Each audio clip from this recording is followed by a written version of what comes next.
The subject देखिए उसने confidently खड़ा किया। मेरा पहला क्वेश्चन है, how many of you in life want to die as a loser? Hindi में बोलो, आप लोगों में से कितने लोग हैं जो जिंदगी में लूजर रह करके मरना चाहते हैं? ये चीज क्या होता है ना, शौकीन जो बन जाता है उसके लिए ये तो कट्टा लग जाता है। I don't want to die as a loser, I will fight till I win, है ना? तो अपने आप को डिक्शनरी से करना,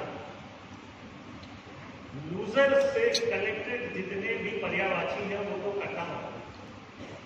एक बार आप कट्टा मार दोगे, फिर मैं बताऊंगा कि उससे रिलेटेड क्या पैरामीटर्स होते हैं, उनको भी कट्टा मार दो।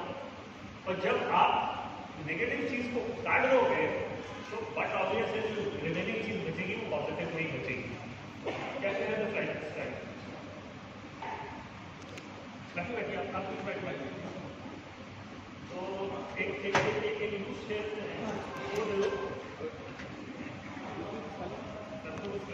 सर आगे सर ये आगे संजीव जी आगे। तो कोई भी जो है वो लूजर नहीं रहना चाहता लाइफ। सर इसको बैठो।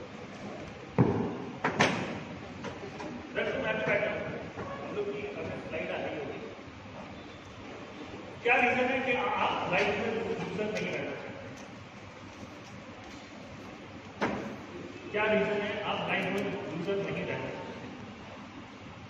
लूजर्स की कोई स्टोरी नहीं होती, लूजर्स की कोई वैल्यू नहीं देता। मतलब जिंदगी का बोझ ढाते ढाते वो खत्म हो जाते हैं। और परसेंटेज में अगर आप देखिए तो 90% हमने सोसाइटी में इसी तरह के नजर आते हैं। आपके सराउंडिंग में आप जहाँ रह रहे होंगे वहाँ पे बहुत सारे ऐसे लोग होंगे जिनको ये नहीं मालूम होगा कि उनको जिंदगी में करना क्या है। उनको पता ही नहीं होगा, बस कर रहे हैं, कैरी कर रहे हैं, उसके बाद उनको कुछ आइडिया नहीं है। अगर आ गया तो मेरी किस्मत, नहीं आया तो मेरी किस्मत की वजह से प्राप्त कर। लेकिन वो जिंदगी में कर क्या रहे हैं वो इम्पोर्टेंट है। आज मैं कुछ पैरामीटर्स बताऊंगा, आप लोग लिख सकते हैं कि आप लोग अपने जिंदगी में क्या कर रहे हैं, कैसे कर रहे हैं। लेकिन जो लिखिएगा वो सेल्फ के लिए लिखेगा, किसी और के लिए न लिखेगा। क्योंकि अगर आपको वो क्लियर हुआ, डिफाइंड हुआ, तो आप अपने आप को लाइफ में बेटर प्लेस कर सकेंगे और जो लूजर वाला शब्द है वो ऑटोमेटिकली कटना शुरू हो जाएगा।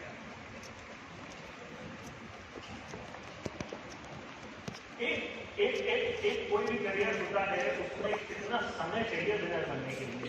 ऑन एन एवरेज, मैं अभी जनरल आपको सोसाइटी से निकाल के देखूंगा कितना। बहुत जनरल क्वेश्चन है। अच्छा, हम लेकर के चलते हैं विनर कैसे बनता है? बच्चा जो है मेहनत करता है, एनडीए एग्जाम देता है, एनडीए में सिलेक्शन हो जाता है और वो ऑफिसर बन के निकलता है। वहाँ पे उसको कहेंगे विनर। बच्चा कॉम्पिटिटिव एग्जामिनेशन देता है, इंजीनियरिंग का, मेडिकल का, उसमें क्वालिफाई करता है तो वो निकलता है। वो एमबीए करता है, वो आईएएस का एग्जाम देता है, कोई भी इस तरह के कॉम्पिटिटिव देता है, निकलता है। ऑन एन एवरेज कितना टाइम किसी भी करियर के लिए मिनिमम चाहिए तो वो उसमें लगा करता है। ऑन एन एवरेज आप इंजीनियरिंग करते हैं 4 साल, कहीं यानी बाकी प्रिपरेशन टाइम 1 साल 2 साल, कई लोग ड्रॉप ले लेते हैं 12th में। अलग अलग क्राइटेरिया सबके अलग अलग हो जाते हैं पैरामीटर्स। सिविल सर्विसेज की प्रिपरेशन करता है, राजस्थान एडमिनिस्ट्रेटिव सर्विसेज की प्रिपरेशन करता है, तो उसमें उसको नॉर्मली 4 से 5 साल लग जाता है। संजय जी से मेरी सुविधा बात हुई थी। आज की डेट में अगर पेरेंट्स जैसे नर्सरी केजी से बच्चा पढ़ना शुरू करता है, मान लीजिए नर्सरी केजी वाले बच्चे की जो फीस है वो 5,000 है महीने की, आप उसको 12वीं तक पढ़ाते हैं, उसका जैसे जैसे वो क्लास बढ़ता जाता है, टाइम बढ़ता जाता है, उसकी फीस बढ़ती जाती है। जितनी आप उसकी फीस जमा कर रहे हैं बच्चे के पढ़ने की, उतनी ही अगर आप पैरेलली उसके नाम से एसआईपी शुरू कर देंगे ना, तो बाय द टाइम वो क्लास 12 पास करेगा, उसकी एसआईपी में इतना पैसा हो चुका होगा कि उसको पैसे की जरूरत नहीं पड़ेगी। जो नौकरी में उसको पैसा मिलता है वो ऑटोमेटिकली एसआईपी से उसको लाइफ लॉन्ग मिल सकता है ना। अब हम इन्वेस्टमेंट करते हैं इतने प्रोलॉन्ग ड्यूरेशन के लिए। ऑन एन एवरेज किसी की भी लाइफ में 5 साल ऐसे होते हैं जिसमें उसका करियर बन सकता है या नहीं बन सकता है, लेकिन कंडीशन अप्लाई है जो अपनी करियर के लिए फोकस होकर के मेहनत करते हैं। फोकस होकर मेहनत, मैंने अभी आपको राजस्थान एडमिनिस्ट्रेटिव सर्विस का दिखाया था, 6.5 लाख बच्चों ने अप्लाई करा, एग्जामिनेशन प्री का कितने देने गए, 3.5 लाख, बाकी 3 लाख में क्या करा, सिर्फ फॉर्म भरा, गवर्नमेंट के पास पैसे गए और तो कुछ नहीं हुआ ना, उन्होंने मेहनत करी। उनके बीच में कॉम्पिटिशन ही नहीं, कॉम्पिटिशन किसके बीच में है, जो वो प्री के लिए पढ़ाई करते हैं, मेंस के लिए पढ़ाई करते हैं। तो बेसिकली जो कॉम्पिटिशन होता है वो 6.5 लाख में 65,000 का ही होता है, कोई बहुत ज्यादा नहीं। 65,000 बच्चे जो हैं वो मेहनत करते हैं और वो फोकस्ड होते हैं। ये क्राइटेरिया आप लाइफ के किसी सेगमेंट में उठा के देखिए ना, सब जगह ये यूनिवर्सल, जैसे हम लोग लॉ ऑफ एवरेजेस होते हैं ना, लॉ ऑफ एवरेजेस हर जगह एक्ट करता है। जैसे मैं अभी आपसे बात करूं, मैं सेशन प्रेफर करता हूं मास्टर्स और क्लासेस का डिफरेंस मैं हमेशा रखता हूं। मैं मास्टर्स के साथ उतना कंफर्टेबल नहीं होता हूं क्योंकि मेरी जो अप्रोच होती है और उनकी जो रिक्वायरमेंट होती है वो मैच नहीं होती है। लेकिन जो मास्टर्स में जाता है ना, वहां पे उसको ग्रोथ वाली चीज नहीं मिलती है। पैरेटो प्रिंसिपल काफी लोगों को मैंने बताया पहले से, मैं इसको यूज करता है, 80-20 का रेशो रहता है हर जगह। पैरेटो प्रिंसिपल 80-20 का रेशो हमेशा होता आया है। मैं 20% में इसलिए जाता हूं क्योंकि सेल जो होती है वो इस 20% से 80% सेल आती है और उस 80% से 20% सेल आती है। तो मेरा अप्रोच हमेशा जो है लीडर्स के बीच में ज्यादा रहता है, क्योंकि लीडर्स जो है वो स्ट्रक्चर नेटवर्क टीम बनाते हैं। तो जैसे ये यहाँ भी ये एक्ट करता है, वैसे आपकी लाइफ में भी चीजें एक्ट करनी है कि आप किस जगह पे फोकस होकर कर रहे हैं। बच्चा 11th-12th में कर ले, बच्चा ग्रेजुएशन की बात कर ले, बच्चा पोस्ट ग्रेजुएशन की बात कर ले, कहीं ना कहीं तो उसको करना होता है। और इन केस गवर्नमेंट जॉब्स में ये समझ लीजिए आज की डेट में, चाहे आप क्लैरिकल के लिए जाइए, चाहे एडमिनिस्ट्रेटिव सर्विस के लिए जाइए, किसी भी सेगमेंट के लिए जाइए, 0.1 0.2% के बीच में ही ये रेंज कर रहा है, इसके बियॉन्ड नहीं। और वहां पर सक्सेस अचीव करना is becoming next to impossible. Reason भी, अगर आप जनरल कैटेगरी में हैं तो 60% वहां पे वैसे ही रिजर्वेशन है। अगर 60% वहां पे रिजर्वेशन है, आप जनरल कैटेगरी में हैं, तो 0.1% में 60% निकल गया, तो आप इमेजिन भी नहीं कर सकते कि what is your chances of success for any government examination. आप इमेजिन नहीं कर सकते, आप सिर्फ प्रयास करते आ सकते हैं, टाइम निकलता है। मैं दिल्ली में देखता हूँ सिविल सर्विसेज की प्रिपरेशन करने आते हैं। नॉर्मली एक कॉम्पिटिशन की प्रिपरेशन में अगर आप कोटा गए हैं इंजीनियरिंग के लिए या नीट के लिए, जेई के लिए, कितना पैसा लगता है? नीट या जेई की प्रिपरेशन के लिए आप कहीं पर भी प्रिपेयर करते हैं तो साल का कितना पैसा लग जाता है? 2-2.5 लाख लगता है साल का। बच्चा 11th-12th प्रिपेयर करता है, अगर 2.5 लाख लगा तो 2 साल में 5 लाख का खर्च होगा, चाहे इंजीनियरिंग कर रहे हो चाहे उसकी कर रहे हो।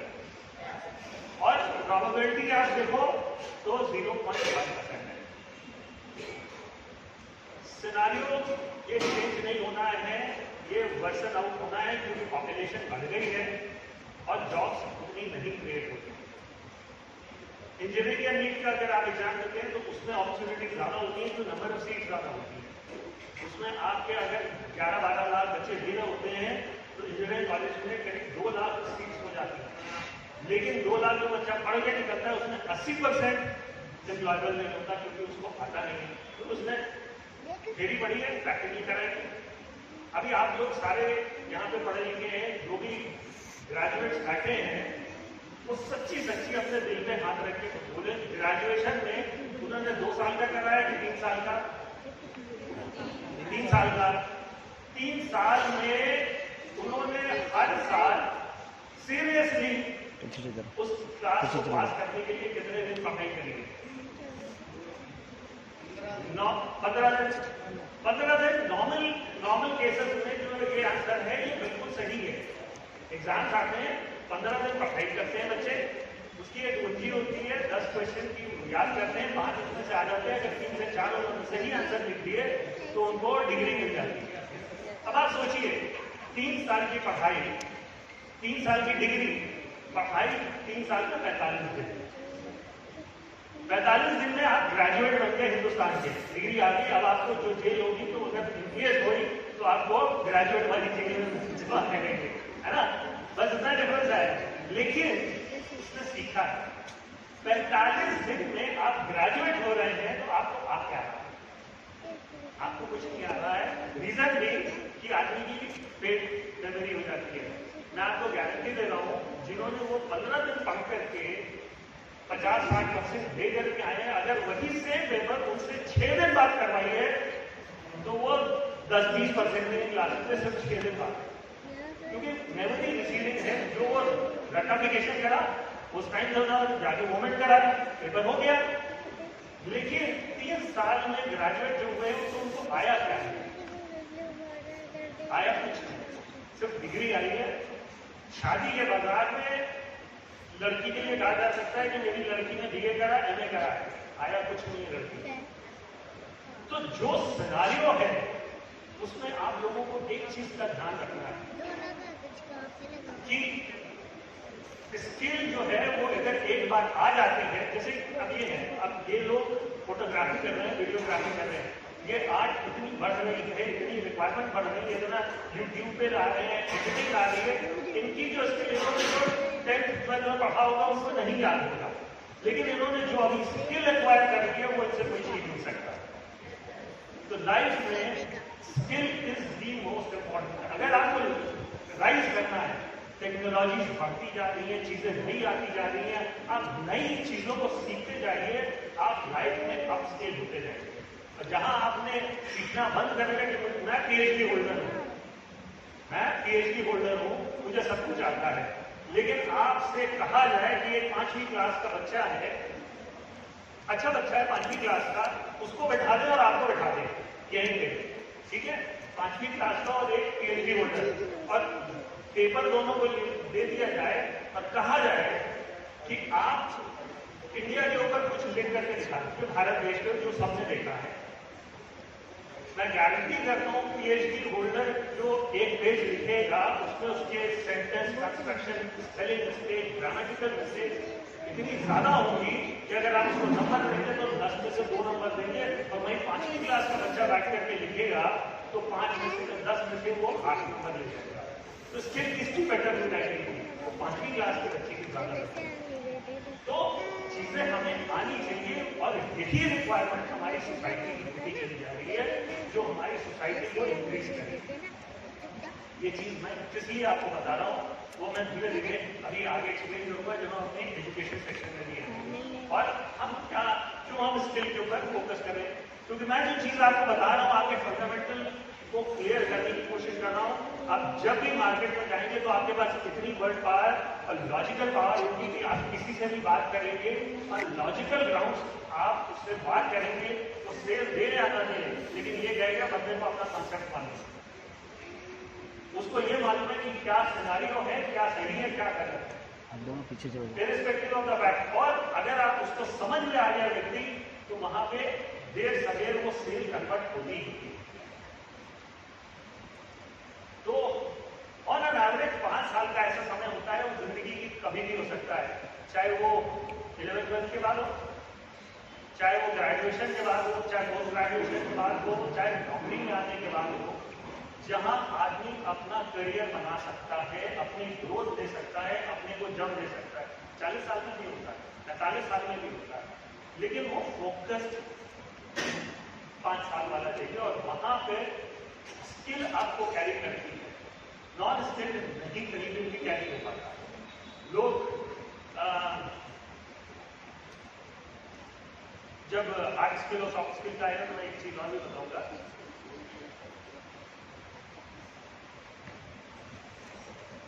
अगर मैं आपसे पूछूं कि लास्ट 6 महीने में आपने किस तरह से अपनी वर्किंग करी, अब ये सेशन यहाँ पे बहुत लंबा हो जाता है जब मैं आप केवल 6 मंथ की वर्किंग की बात करूं।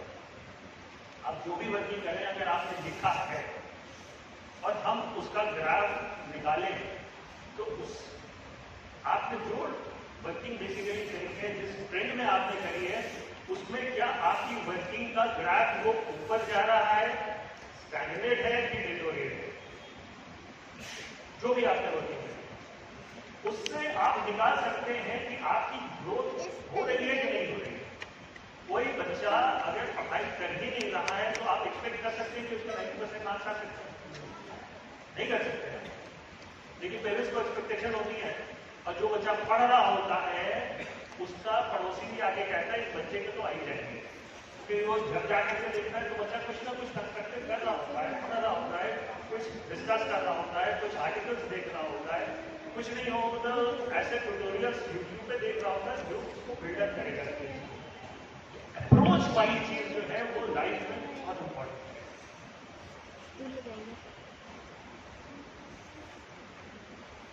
ये क्वेश्चन तब आता है जब आदमी कंफ्यूज स्टेट में हो जाता है कि क्या करें। आप मार्केट में जाकर के मिलेंगे, किसी से भी मिलेंगे, उससे पूछेंगे कि आप ग्रो करना चाहते हैं, आपको आंसर मिलेगा यस। जैसे मेरा पहला क्वेश्चन था, do you want to die as a loser, तो कोई यस नहीं बोलेगा, उसमें सब फोकस है। और आप अगर उसे माध्यम पूछिए कि आप विनर निकलना चाहते हैं तो आपके पास मीन्स क्या है, 99% लोगों के पास मीन्स नहीं होता। आपको अगर वहां पे उसको लाइफ में मीन्स, जिसमें एक सॉफ्ट का प्लेटफॉर्म आता है, अगर आप उसको उससे सही तरह से इंटरैक्ट करना सिखा देते हैं तो आपकी सेल कन्वर्जन बहुत आसान होता है। क्योंकि आप यकीन मानिए 99% लोगों को जीवन में पता ही नहीं है कि उनको करना क्या है और कैसे आगे बढ़ना है, और जब तक मालूम नहीं होगा ना वो उसके लिए स्ट्राइव ही नहीं करेगा। अब कोई बच्चा है जिसको इंजीनियरिंग की तैयारी कर रहा है और बिट्स पिलानी है, Vellore institute of technology VIT जिसे बोलते हैं, ये 2 प्राइवेट कॉलेजेस हैं जिसमें प्लेसमेंट जो है वो NIT या IIT से बेटर होती है, कुछ तो IIT से भी बेटर ले जाते हैं। लेकिन जब बच्चे को पता ही नहीं होगा कि बिट्स है या वेलोर है VIT है, तो वो उसके लिए प्रिपेयर ही कहाँ करेगा, परसेंटेज में नहीं मालूम होती। उसी तरह से डायरेक्ट सेलिंग के बारे में, इसकी स्ट्रेंथ के बारे में 99% लोगों से आप जब मिलेंगे तो उनको उसकी ग्राविटी नहीं मालूम होगी। आप जब उनको बताएंगे, चीजें क्लियर करेंगे, तो बट ऑब्वियस है ज्वाइनिंग एज पर लॉ ऑफ एवरेजेस आपके पास आएगी, लेकिन आप अप्रोच करना पड़ेगा। अप्रोच करेंगे तो डेफिनेटली आती है। ये बड़ा खतरनाक क्वेश्चन है, ये आप लोगों के लिए अभी है, अभी करके दिखाएंगे। मैंने इसको एक ऑप्शन बड़े में करा हुआ है, ये देखिए।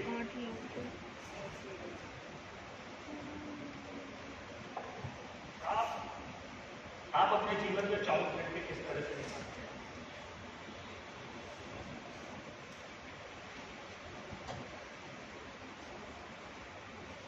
डिफिकल्ट क्वेश्चन बन जाएगा अगर आप ऑनेस्टली उसको आंसर कर रहे हैं, लेकिन इस सेशन का आपको सार मिलने वाला है। इस सेशन का सार मिलने वाला है। संजय जी कितना ही बता दें, मैं कितना ही बता दूं, लेकिन तब तक नहीं क्लियर होगा जब आप खुद इंट्रोस्पेक्शन अपना नहीं करेंगे। क्योंकि आप जो कर रहे हैं आपको लग रहा है आप बिल्कुल सही कर रहे हैं, तो मैं यही सिंपल एक क्वेश्चन पूछ रहा हूँ कि ऑन एन एवरेज आप अपना 24 घंटे कैसे निकालते हैं। अगर वो आप लिख लें तो मैं अभी आपको सोल्यूशन देने के लिए तैयार हूं।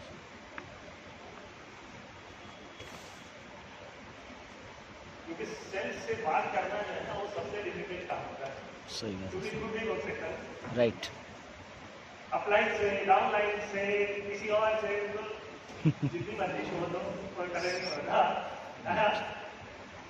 मीटिंग घुमाते रहो, सर बहुत बढ़िया हो रहा है सर, बहुत हम कर रहे हैं सर, तो यार ये चीजें चलती रहती है। लेकिन अभी मैं तो सिंपल आपकी तरफ क्वेश्चन दिखा है ना, how do you spend your 24 hours.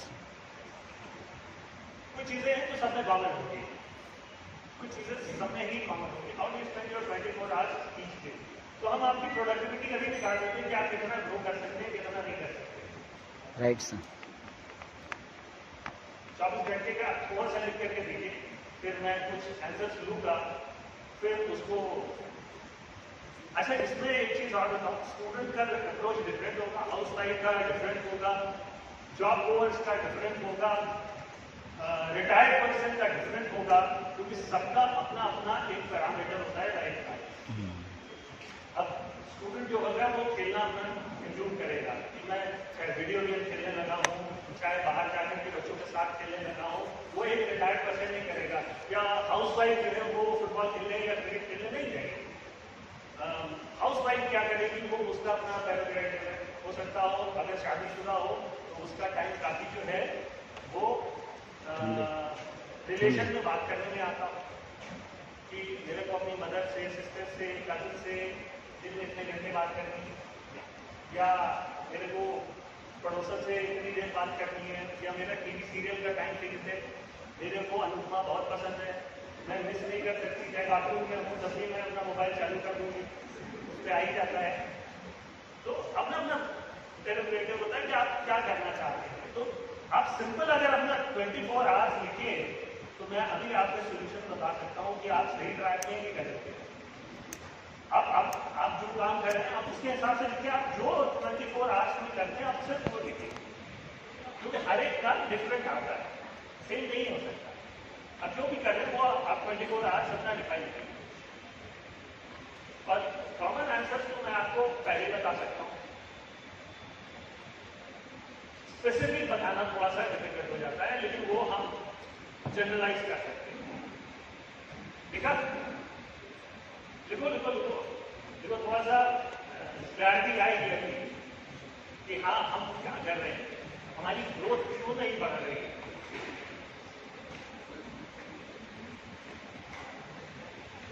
मान लो कोई जो है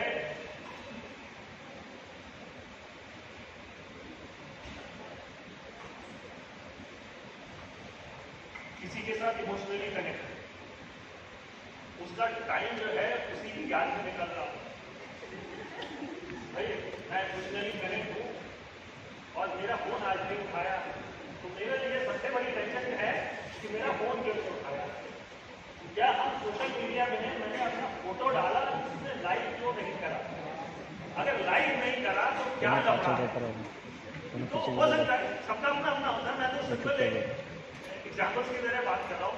अगर आप अपना 24 घंटा लिखिएगा तो आपको क्लैरिटी और थॉट आएगा कि आपकी यूज ऑफ में कितनी ग्रोथ हो सकती है, कितनी नहीं हो सकती। उसके लिए आपको अपलाइन से बात करने की जरूरत ही नहीं है। अपलाइन आपको कोई वो ऐसी बुद्धि नहीं मिला सकता है कि आपकी स्पीड बढ़ जाए। ठीक है, डिफिकल्ट क्वेश्चन। अच्छा, इसमें से देखो आपने जो भी लिखा है इसमें एक सब में कॉमन होगा कि मैं 7-8 घंटा सोता हूँ। Right sir. है नहीं? तो सारे लोग सोते हैं।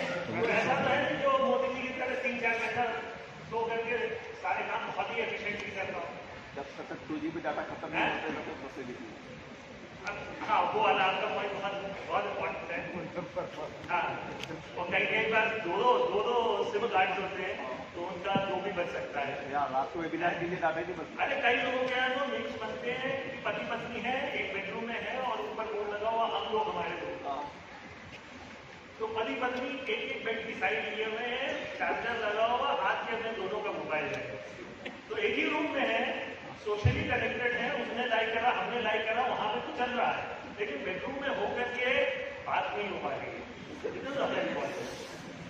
तो अलग अलग डेरिवेटिव्स के साथ वर्कआउट हो रहा है।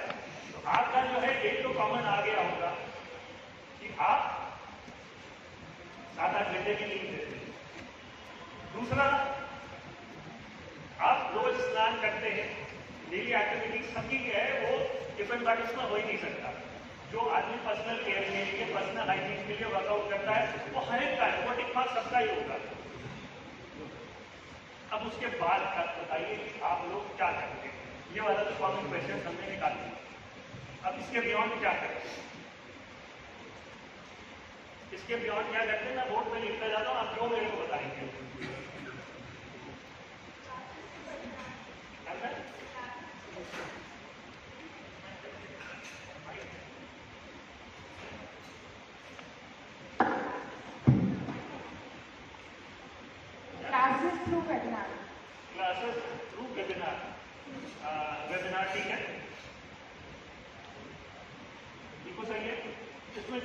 कितना लग जाता है टाइम? अलग अलग अलग डेज में ऑन एन एवरेज 2 से 3 घंटे, अलग टाइम पर क्लासेस होती है। एक 24 घंटे का हम निकाल रहे हैं उसमें 4 आवर्स। अब ये इनका 4 आवर्स है। कितने लोगों का रोज 4 घंटे वेबिनार में लगता है? सबका नहीं लगता होगा, नॉट एवरीबॉडी, सबका नहीं लगता होगा। उसमें आप लेडीज में बोल सकते हैं कुकिंग, हस्बैंड के लिए, बच्चों के लिए, परिवार के लिए, वो उनका उसमें 3 सेशंस होते हैं उनके, ब्रेकफास्ट, लंच, डिनर, वो बनाना है। वो उसमें वो उनका 2 बहुत ज्यादा खाना बनाते हैं, हलवाई वाला है क्या? 1 घंटा ज्यादा हो जाता है नहीं? अच्छा, मैं इसमें बहस नहीं कर सकता हूँ क्योंकि ये इससे आंसर निकलेगा। और एवरेज ब्रेकफास्ट में कितना एक डेली का टाइम निकलता होगा? मतलब ऑनेस्टली जो फोकस हो करके वर्क कर रहे हैं, नॉन फोकस की बात नहीं कर रहा हूँ, फोकस करके कर रहे हैं। और एवरेज आधा घंटा पर सेशन। चलिए हम कंसिडर करते हैं आधा घंटे में हमने ब्रेकफास्ट तैयार कर दिया, आधा घंटे में, क्योंकि कई लोगों को शॉपिंग भी करनी होती है, कई को डिनर बना के टेबल पे भी लगाना होता है और टेबल के बाद उसको वाइंड अप भी करना होता है रात में। तो लेट्स टेक इट 3 आवर्स। तो ये हर लेडी का, जो मैरिड लेडी है उसका 3 घंटा तो यहाँ गया ही गया। स्लीप में 8 घंटे गए। कुछ लोगों के साथ चैलेंज होगा जिनको 7 घंटा या 6 घंटा लगता हो सकता है उनके हस्बैंड जल्दी जाते हो, बच्चों के साथ या वाइंड अप करते करते देर हुई और सुबह उठ करके फिर तैयारी शुरू होगी, तो उनका स्लीप टाइम जो है कई बार वो रात में अगर कम हो रहा है तो दिन में 1-1.5 घंटा सो गई। तो average out something around 8 hours, ये नॉर्मल है, ठीक है? और किस चीज में जाता है? एक सबसे जरूरी जो सबके पास होगा वो होगा, हाँ, अब ये अभी इन्होंने आंसर करा, मोबाइल आवर्स उतने होते हैं जब तक डेटा चलता रहता है। जिस टाइम डेटा खत्म हो गया उसने बोला बस अब मैं नहीं कर सकता, तो ठीक है, ओके, गुड नाइट। एक प्रॉब्लम सर क्यों आती है हाँ, कि मैं रात को जब तक मोबाइल बात करके पूछता है, नींद नहीं आती, और सुबह में उठते सबसे पहले मोबाइल पकड़ते तो डेटा आ जाता है 12 बजे के बाद। हाँ, वो फिर सुबह कब उठेगी पता नहीं, मतलब मोबाइल को फिर छोड़ दे तब जाके उठता है।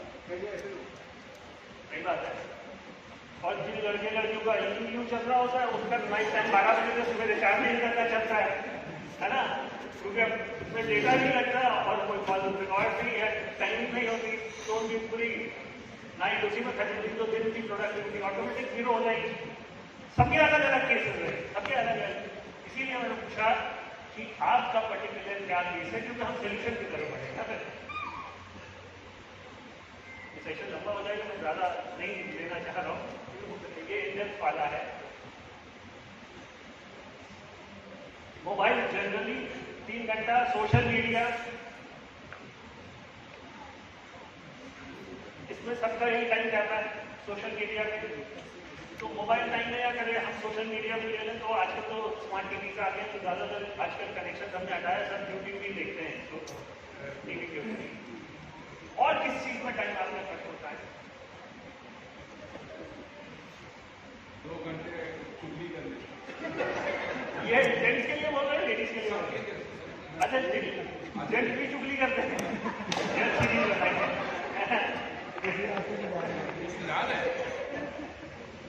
चुगली session of the day.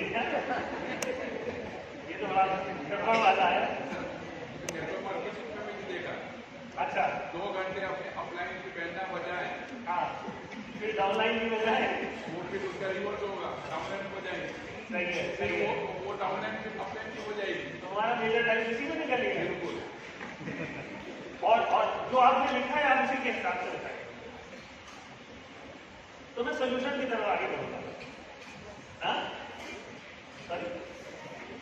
Self study student के लिए बिल्कुल बहुत जरूरी है, सेल्फ स्टडी।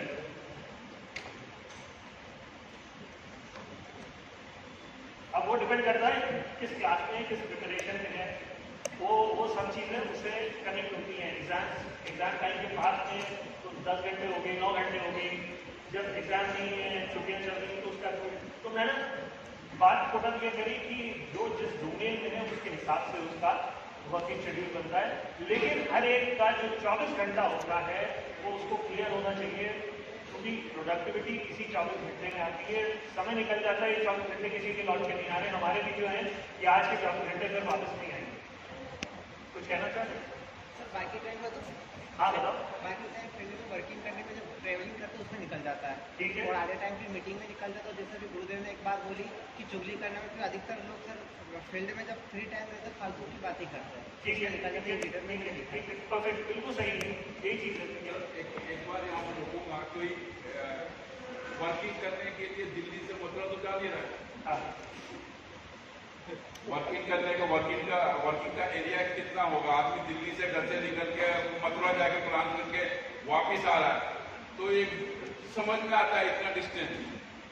आदमी जहाँ जाता क्या करता, अपने एरिया में कितना एरिया में घूम सकता है? 50 किलोमीटर के दायरे में घूमता है, इससे ज्यादा नहीं घूमता।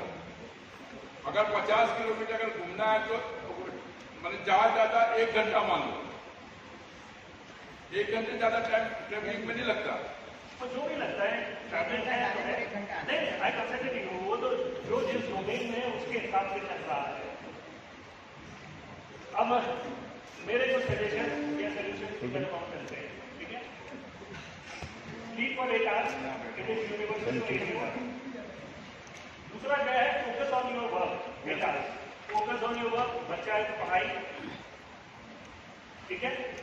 अगर जॉब वाला है तो वो जॉब, और बिजनेस वाला है तो वो फोकस। यहीं पे हम लैगिंग करते हैं जहां पे रिजल्ट हमें नहीं आता, यानी ऑफिस या जॉब और बिजनेस। अब ये हमारा 8 घंटे और 8 घंटे 16 हो गए, बच्चे 8 घंटे। ऑफिस वाला सवेरे चला गया, शाम को आया। बिजनेस वाला जैसे इन्होंने बताया उसमें फोकस, क्योंकि फोकस मीन्स फोकस। क्योंकि अगर आप अपने आप के साथ अपने वर्क से प्यार, उसकी रिस्पेक्ट नहीं कर रहे हैं, आपकी ग्रोथ कभी नहीं हो सकती। जो जिस भी डोमेन में है आपको उसकी रिस्पेक्ट करनी है, उसकी ग्रोथ में उसकी ग्रोथ तभी आ सकती है। जो ये अगले 8 घंटे हैं, इसमें सजेस्टेड है वो डेली एक्टिविटी जो आदमी अपना लेकर कार्य करता है उसमें 1 घंटा होना है। एक्सरसाइज इज वेरी इंपॉर्टेंट, जो हम लोग अवॉइड करते हैं, क्योंकि अगर हम फिट नहीं हुए ना तो हम कोई भी काम नहीं कर सकते। Fitness is very important to do any work, mental physical जो भी है उसके लिए फिटनेस इज वेरी इंपॉर्टेंट। तो डेडिकेटली अपने आप को, चाहे वॉक कर लो, चाहे योगा कर लो, चाहे कुछ कर लो, ये आपकी सुबह उठने के बाद की एक्टिविटी है। इसमें आपने मोबाइल नहीं छुआ, और नहीं अगर छुआ है तो ये आपको टाइम मिल सकता है। लोग अपनी फैमिली के साथ होते हैं लेकिन फोकस नहीं होते। टेकन फॉर ग्रांटेड फैमिली को लेकर के चलते हैं कि ठीक है हो जाएगा। आप बच्चों के साथ हैं, आप भाई के साथ हैं, आप पेरेंट्स के साथ हैं, आप ब्रदर सिस्टर के साथ हैं, इसमें जो भी करिए वो फोकस होकर के। आप क्वालिटी टाइम किसी को भी अगर आधा घंटा भी देते हैं तो ज्यादा प्रोडक्टिव है, बजाय आप एक ही रूम में आप 8 घंटे रहें और कम्युनिकेशन जो है आपका आधे घंटे का रहें। अगर नहीं होगा तो वो प्रोडक्टिव कभी नहीं हो सकता। तो अभी आपके लिए 8 घंटे से 4 घंटे निकल चुके हैं। किसी भी डोमेन में हो, डायरेक्ट सेलिंग में हो, किसी भी उसमें हो, स्किल्स आप अगर नहीं बढ़ाएंगे तो ग्रोथ नहीं आएगी।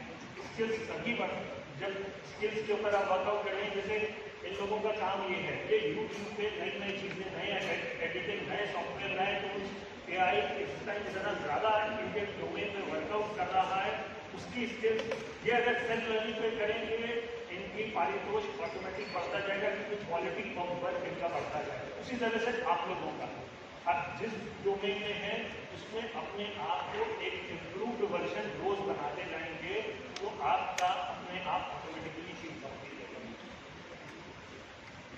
ये इंपॉर्टेंट है सोशल मीडिया। अब आप इससे दूर नहीं रह सकते। कोई ये कहे कि मैं सोशल मीडिया से बिल्कुल दूर हूं तो वो कहीं ना कहीं झूठ बोल रहा है। सोशल मीडिया एक इंटीग्रल इंटीग्रल पार्ट हो गया है, लेकिन हम उसको कंस्ट्रक्टिवली यूज करते हैं या डिस्ट्रक्टिवली यूज करते हैं, यह हमारे ऊपर होता है। हम अगर उसको कंस्ट्रक्टिवली यूज कर रहे हैं, वो हमें हेल्प आउट कर रहा है, हमें वर्कआउट कर रहा है और हमारी ग्रोथ में सेल्फ लर्निंग और सोशल मीडिया में मैं तो इसमें ये कहूँगा कि अगर आप फैमिली के साथ हैं तो सोशल मीडिया के थ्रू एंटरटेनमेंट भी कर सकते हैं। अभी आदि पुरुष आई है वैसे बड़ा क्रिटिकल हुआ है, लेकिन बच्चों को अगर समाज से रिलेटेड कोई मूवी देख करके आते हैं तो उसको कोई बुराई नहीं है। अब हम करीब अपने 8वें घंटे के अंत तक चल रहे हैं और ये जो 8वें घंटे का अंत मैंने करा है, ये सबसे डिफिकल्ट वाला फेज है। सबसे डिफिकल्ट इसलिए क्योंकि शायद ही आप लोगों में से कोई ये फेज को करता हो। क्या लिखा है? क्या लिखा है? क्या मतलब? अपना खुद से बात, जो इंट्रोस्पेक्शन की मैं चीजें आपको कराने की कोशिश करता हूँ, जो बताने की कोशिश करता हूँ, आधा घंटा से 1 घंटा leave everything, leave your mobile, leave everyone और सिचुएशन में बैठ करके अब वर्कआउट करो कि आपने आज क्या प्रोडक्टिव करा, क्या नहीं करा और कल आपको क्या प्रोडक्टिविटी करनी है। अगर आप इसको करोगे आपकी ग्रोथ ऑटोमेटिकली बढ़ने शुरू होगी।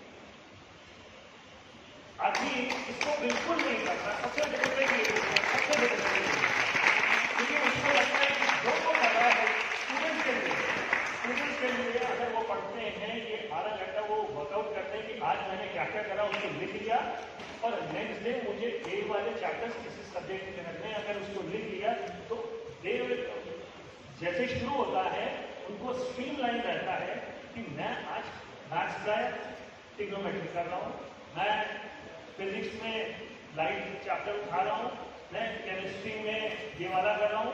तो उनका अगर सेल्फ वाला होगा ना तो उनकी नेक्स्ट डे की जो भी वो मेहनत कर रहे हैं उसकी उनकी प्रोडक्टिविटी ऑटोमेटिकली बेटर होती है।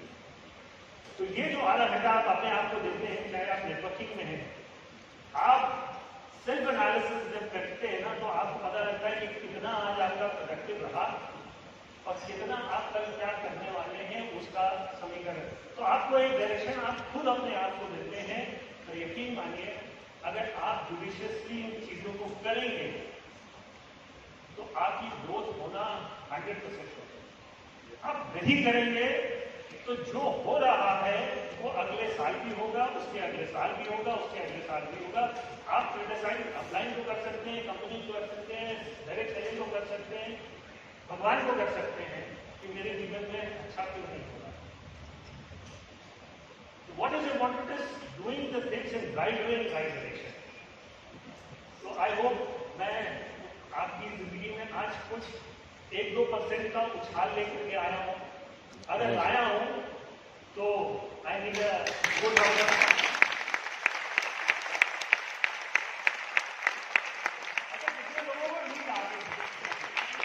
बिल्कुल नहीं आ रही सर।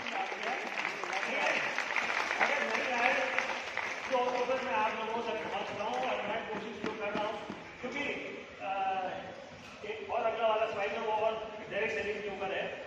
ये तो मैंने आपसे आप ही को मिलाने की कोशिश करी है।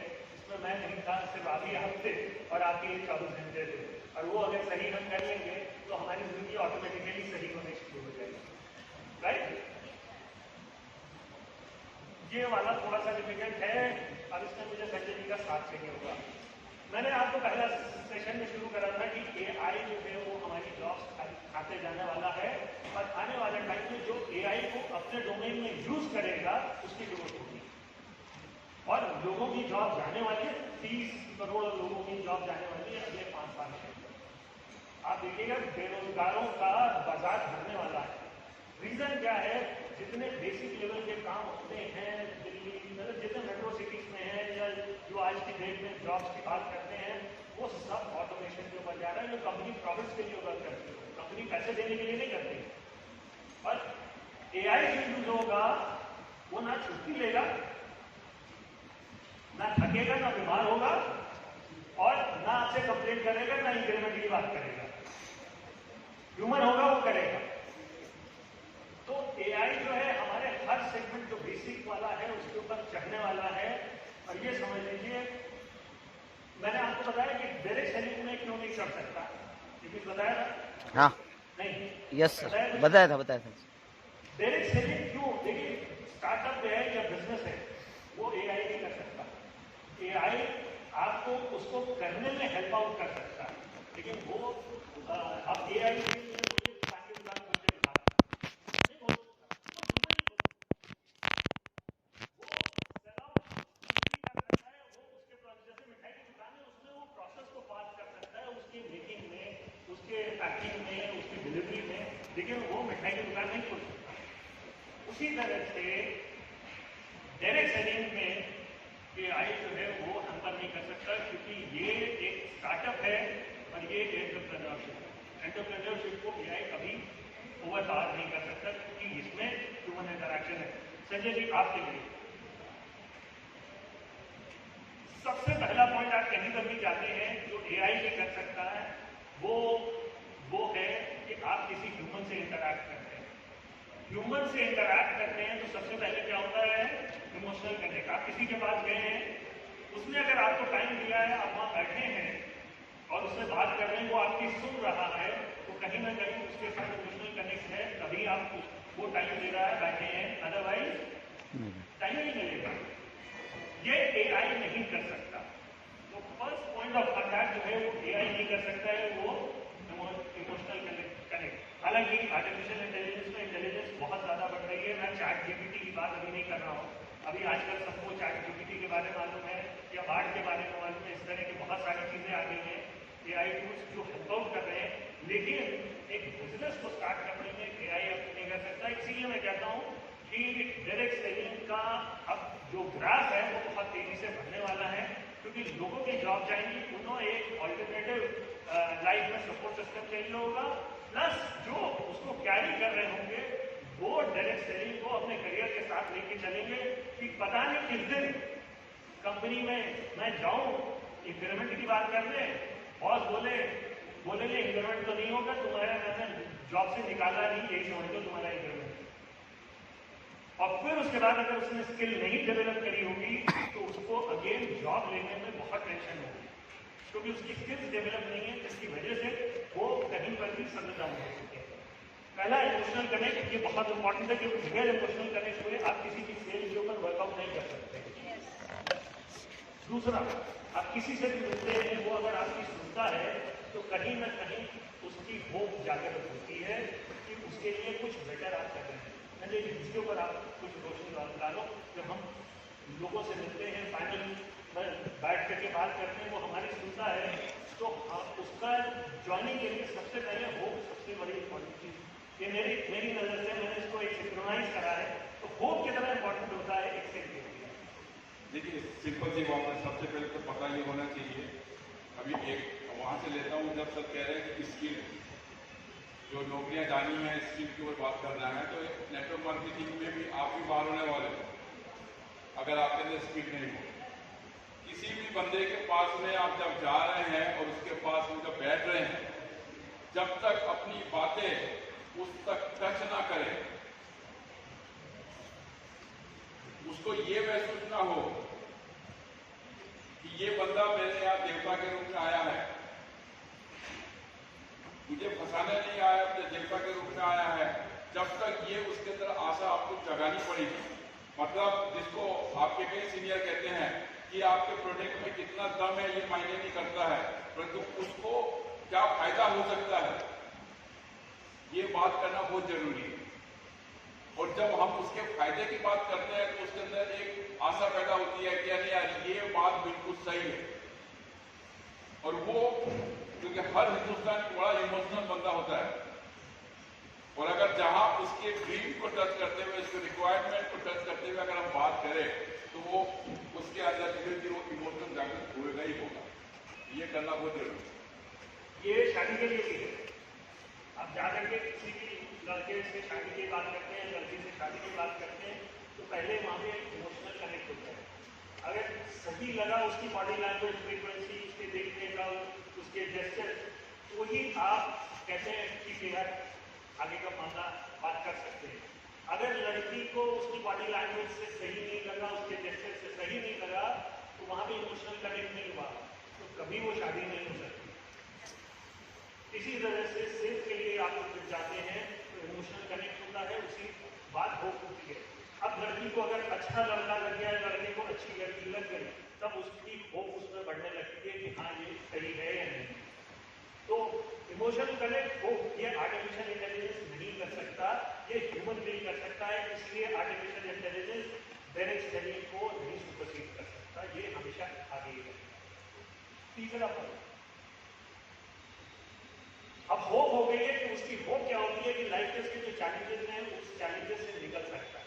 इमोशनल कनेक्ट हुआ, चैलेंजेस से निकलने का उसको होप हुआ, आपसे हुआ, सिस्टम से हुआ। अब यहाँ पे उसके बाद थर्ड लेवल है जब आप उसको मोटिवेट करते हैं। सिंपल सी बात है, जैसे उसके अंदर होप जागृत होती है कि लगता है कि यार मैं कर्जे से बाहर आ सकता हूँ, लगता है कि मैं इस संघर्ष वाली जिंदगी से बाहर आ सकता हूँ, परंतु उसके दिमाग के अंदर एक क्वेश्चन मार्क चल रहा है, क्या मैं ये कर सकता हूँ, क्या मेरे द्वारा हो सकता है। उस समय आपको ये कहना है कि अगर आप ये चाहते हैं कि आप अपनी जिंदगी बदलना चाहते हैं, आप अपने लिए ये चाहते हैं, तो मैं, मेरी इंटायर टीम या हमारी एक्सपर्ट टीम आपके साथ मदद करेगी और आपको उस मुकाम पर पहुंचा सकती है। मैं जानता हूं कि ये आप काम कर सकते हैं। यहाँ आप एक डायलॉग मार सकते हैं, भगवान हर बंदे की तकदीर बदल सकता है, परंतु बंदा खुद तैयार होगा तब। जिसको कहते हैं मनुष्य अपने भाग्य का निर्माता, उसको ये कहें कि हमारा ये प्लेटफॉर्म इतना तगड़ा है कि आपको हर प्रॉब्लम से बाहर निकाल सकता है, परंतु जब आप तैयार हो तो। अंधे को रोड के पास तभी कराते हैं जब उसके हाथ में डंडा, वो डंडा मोटिवेट करता है, वो डंडा जब हाथ में रहता है तो अंधा कहीं भी जा सकने को तैयार होता है। तो मतलब ये आपको मोटिवेशन वाली बात, उसको ये दिमाग से निकाल देना है कि तेरे को नहीं, हम करेंगे। राइट, ये 3 स्टेजेस हुई। अभी तक यहाँ पे एआई कुछ नहीं कर सकता, राइट। अब अगर वो मोटिवेट हो गया तो उसको आपको स्ट्रैटेजी बतानी होती है। स्ट्रैटेजी में आप उसको बेसिक बता दो, फर्स्ट टू बेसिक स्ट्रैटेजी में कैसे आप कॉन्टैक्ट करोगे, कैसे लिस्ट बनाओगे, वो इस सिस्टम के बेसिक फंडामेंटल्स क्या हैं वो आप बताते हो, विजन क्लियर करके। ये होती है स्ट्रैटेजी, ठीक है। इस पे संजय जी तो पूरे लेक्चर ले लेंगे। बेसिक लगाने का चलो आप मिलके करते हैं, लिस्ट बनाते हैं, कांटेक्ट करते हैं और अपने हर जो इमोशनल ड्रीम है उसको पूरा करते हैं। तो स्ट्रेटेजी बनाने के लिए यही है। अब स्ट्रैटेजी बहुत इंपॉर्टेंट होती है। क्रिकेट मैच में स्ट्रैटेजी इंपॉर्टेंट होती है। धोनी क्यों सक्सेसफुल कैप्टन है? क्योंकि he is a very good strategy. Last over है उसको मालूम फील्ड प्लेस कहाँ करनी है, बॉलिंग किसको देनी है, लेफ्ट हैंडर बैट्समैन है कि राइट हैंडर बैट्समैन है, पिच कितनी टर्न ले रही है, बाउंसी है कि उसमें स्किप हो रही है, वो स्ट्रैटेजी होती है। कई बार होता है बाउंसर पकड़ करके उसको हुक के लिए प्रेरित करते हैं और वहां कैच कराते हैं, ठीक है। स्ट्रैटेजी आप लोगों में क्या होती है कि आप लोगों में से कौन जाकर के प्लान करेगा, किस तरह से वर्कआउट करते हैं। डिफेंस में स्ट्रैटेजी होती है कि हमें टाइगर हिल पे कैसे चढ़ना है, हमारे पास ये 200 लोग हैं, इनको किस तरह से रात के अंधेरे में चढ़ाना है। Strategy is very important. हम लोगों के यहाँ की स्ट्रैटेजी होती है जो सीनियर्स वर्कआउट करके बताते हैं, आदमी की स्ट्रेंथ और वीकनेस को देखते हैं। तो वो स्ट्रैटेजी जो सही तरीके से वर्कआउट कर देता है वो हमेशा सक्सेसफुल होता है। स्ट्रैटेजी के आगे अगला पेज होता है गाइडेंस का। स्ट्रैटेजी आपने बता दी कि उसने काम करा, गलतियां करी, फिर वो गलतियां जो हो रही है कि ये नहीं हो रहा, वो नहीं हो रहा है, तो सीनियर फिर वहां पे उसको गाइड करता है। गाइडेंस का मतलब इसके ऊपर सर बताओ क्या करना। सिंपल सी बात है, बहुत बार आप लोगों को कहा है कि daily contact you are applying अपने कोच या मेंटर। जब भी आप फील्ड में काम करेंगे तो प्रॉब्लम आएगी।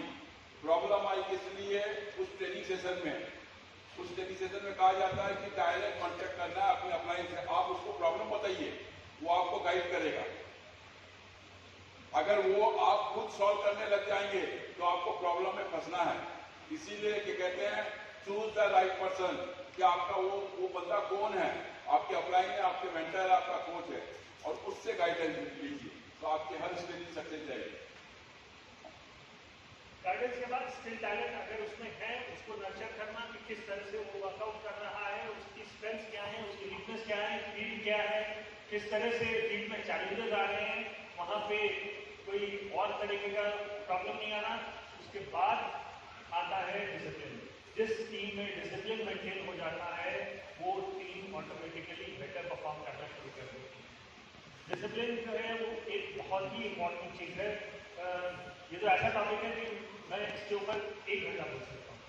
सही बात। लेकिन डिसिप्लिन जब मेंटेन होता है, जैसे आज हमने ये इवेंट करा, इट वाज वेरी डिसिप्लिन, सारी चीज सिस्टम से हुई, हर एक को मालूम था कि क्या हमें करना है, क्या नहीं करना है। एक दूसरे को मैं देख रहा था, यहाँ की जो कोर टीम थी वो वर्कआउट कर रही थी, अगर किसी से कुछ मिस हो रहा है तो दूसरा जाकर के उसको कवर कर रहा था। तो ये all becomes a part of discipline.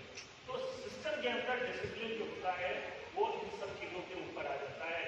मतलब थोड़ा सा यहाँ पे डिसिप्लिन का मतलब अलग है, क्योंकि वो जब रोड मैप बन रहा है कि इसका हमारा नेटवर्क बिल्ड होने के लिए, हमारा नेटवर्क बिल्ड तब होगा जब हम इस इमोशनल से लेके और स्किल एंड टैलेंट तक इसको हर रूल को फॉलो करेंगे और उसको फॉलो करने में अपना डिसिप्लिन मेंटेन करेंगे कि नहीं कुछ भी हो जाए, ये जो पॉइंट बताए हैं इसको फॉलो करेंगे तो ही आपका डिसिप्लिन मेंटेन रहेगा। यहाँ पे आपको ये सब फॉलो करना है, इसमें एक भी मिस नहीं करना।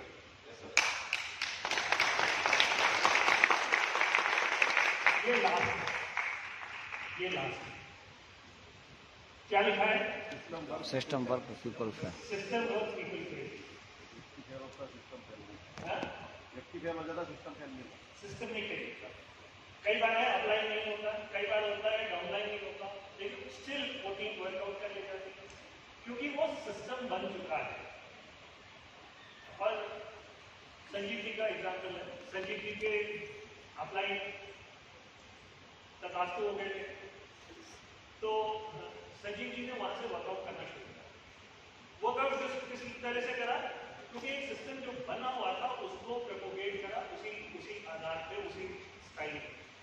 तो अगर आप वर्कआउट कर रहे हैं, अब ड्यूस ऑफ 23 साल क्यों चलेंगे? क्योंकि ड्यूस ऑफ जो है एक सिस्टम बन चुका है कि ऐसे ऐसे ऐसे ऐसे ऐसे ये पैरामीटर ऐसे इस तरह से होता है, और उस सिस्टम को हम जुडिशियसली फॉलो करते चले आते हैं। और उस फॉलो होने की वजह से ड्यूस ऑफ जो है, कभी अगले वाला टॉपिक ही निकल हो जाता है कि ड्यूस ऑफ 23 साल क्यों चला, अगले सेशन में कभी उसको मिलेंगे तो ये कंटिन्यू वाला होता है। लेकिन what is important is system work people fail. People may fail, but if you are working on the system, it is going to go very far. मतलब जो डीओ सब छोड़ के जा रहे हैं तो उसको आकलन करके आप ये कहते हैं कि डीओ सब फेल हो गया ना। सिस्टम कभी फेल नहीं होता है। जैसे मैंने आपको गाय का उदाहरण दिया था, दूध, सिस्टम को फॉलो करेंगे तो दूध बाहर आएगा। तो डीओ साहब के वर्क में सिस्टम को फॉलो करेंगे। डिफेंस का एक सिस्टम बना हुआ है, उसका मैकेनिज्म है। जनरल्स, मेजर जनरल्स हटते रहते हैं, एडमिरल्स हटते रहते हैं, सिस्टम एक बना हुआ है, वो चल रहा है। उसमें कुछ लोग बदमाशी कर जाते हैं कि उन्होंने किकबैक ले लिया या कुछ ऐसा गवर्नमेंट की इंफॉर्मेशन दे दी, लेकिन सिस्टम जो है वो चलता रहता है। तो यही मैं बताने की कोशिश कर रहा हूँ कि ये रोड मैप है। बेसिकली ये आने वाले टाइम में आप इसका ले लो स्क्रीनशॉट, मैं आपको ये स्लाइड ही दे दूंगा, इसके ऊपर बाद में बात करेंगे। फॉरगेटिंग कब है, क्यों होता है, मेरी अभी आज की जो बातें हैं इसमें से 60वें दिन आपको 2% 3% याद होगी, बाकी आप भूल चुके होंगे। उसके ऊपर हम बाद में बात करेंगे। ये मैं आपको और बता देना चाह रहा हूँ कि यूसुफ ने क्या करा है। उस टाइम ऑडियंस और बैठे हुए थे, अभी मैं इसको एक बार एलॉबरेट कर देता हूँ। 3 तरह की पढ़ाई कर रहे हैं। 2013 में आपने देखा था हम स्किल के ऊपर फोकस कर रहे थे। जो हम स्किल के ऊपर फोकस कर रहे थे उसमें हम किस पैरामीटर के ऊपर वर्क कर रहे थे, जो 20 साल से लेकर के 60 साल के बीच में था। अभी जो आपने ई टेस्टिंग सेक्शन देखे हैं, ई टेस्टिंग सेक्शन किसमें आता है? एक्स्ट्रा करिकुलर में। और आज जो मैंने आपको 6 से लेकर के 12 तक का एनसीईआरटी का कोर्स और कंटेंट को दिखाया है, वो आता है करिकुलर में। हम इस चीज के ऊपर मेनली फोकस करते हैं और इसी के लिए ही बात करते हैं। लेकिन आप लोगों को पावर देने के लिए हम लोगों ने ये नए इन्वेंट करे हैं जो कंटिन्यूस प्रोसेस रहा है हमारे देश में। इस वाले सेक्शन में एडवांटेज कहाँ पे आता है, मैं आपको इसका एडवांटेज बता दूँ। हमारे यहाँ जो सेक्शन दिया हुआ है उसमें आप लोग देखते हैं कि MCQs है, multiple choice question. Multiple choice question करने का बचपन से एडवांटेज क्या मिलता है कि बच्चा जब कॉम्पिटिटिव एग्जाम में बैठता है या वो वर्कआउट कर रहा होता है, ज्यादातर एनडीए तुमने दिया ना, नेगेटिव मार्किंग होती है ना, एनडीए इसने दिया नेगेटिव मार्किंग होती है। पढ़ते सारे बच्चे हैं लेकिन क्वालिफाई कम कर पाते हैं। कई बार कम पढ़ा वाला बच्चा जो है वो क्वालिफाई कर जाता है, ज्यादा पढ़ा वाला क्वालिफाई नहीं कर पाता। ये एक skill, to answer the question is the skill. उसमें इंपॉर्टेंट क्या है कि द क्वालिटी टू एलिमिनेट और स्किप अ क्वेश्चन, ये बहुत बड़ी स्किल है जो बच्चों को नहीं आती है। चाहे वो मैथ्स ओलंपियाड दे रहे हो, चाहे साइंस ओलंपियाड दे रहे हो, किसी तरह का MCQ या कॉम्पिटिटिव क्वेश्चन दे रहे हो, उस कॉन्सेप्ट के ऊपर हमने एक चीज ऐसी बनाई है कि हमारा जो कंटेंट आज की डेट में अपडेटेड है, 40,000 क्वेश्चन हमारे एक्स्ट्रा करिकुलम में है और 40,000 हमारे करिकुलम में, तो 80,000 क्वेश्चन का ये डेटाबेस है।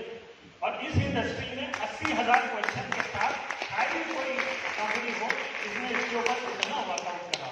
और ये बेसिकली हमने करा है कि बच्चे जो प्रैक्टिस करते हैं तो उनके अंदर ये एक स्किल इनकलकेट हो कि मैं जब क्वेश्चन के लिए बैठूं तो मुझे किस स्टाइल से उसको आंसर करना है, किसको छोड़ना है और किसको करना है। क्योंकि पढ़ते सब हैं, क्वालिफाई कम करते हैं, क्योंकि आप एक नंबर के ऊपर 10-10 बच्चों को देखेंगे।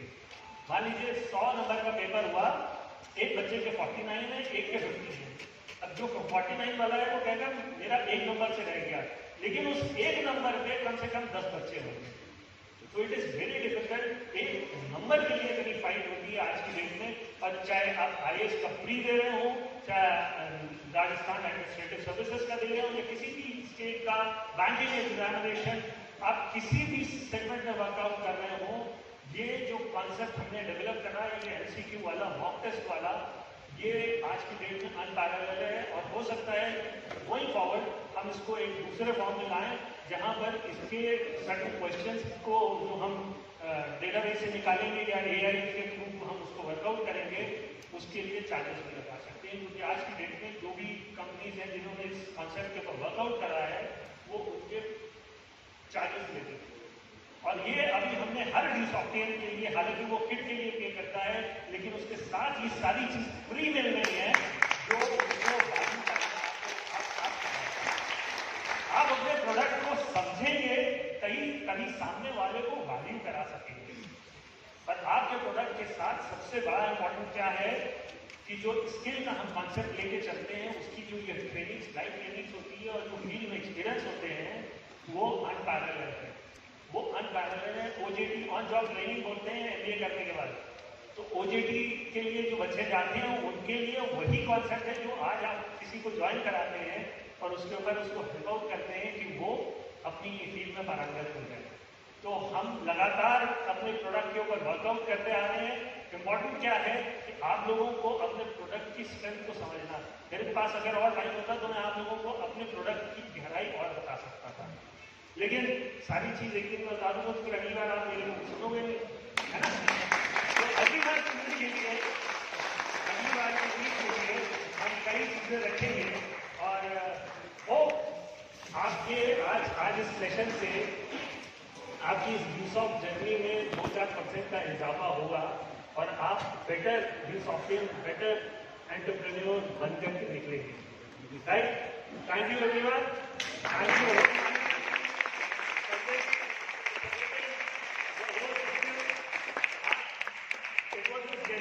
उन्होंने एक कॉल के ऊपर यहाँ पे आके it was his love and support for the team and I hope to see you all bright and shining, हंसते हुए, खिलखिलाते हुए, चमकते हुए ड्यू सॉफ्टवेयर की तरह हमारी मुलाकात हो।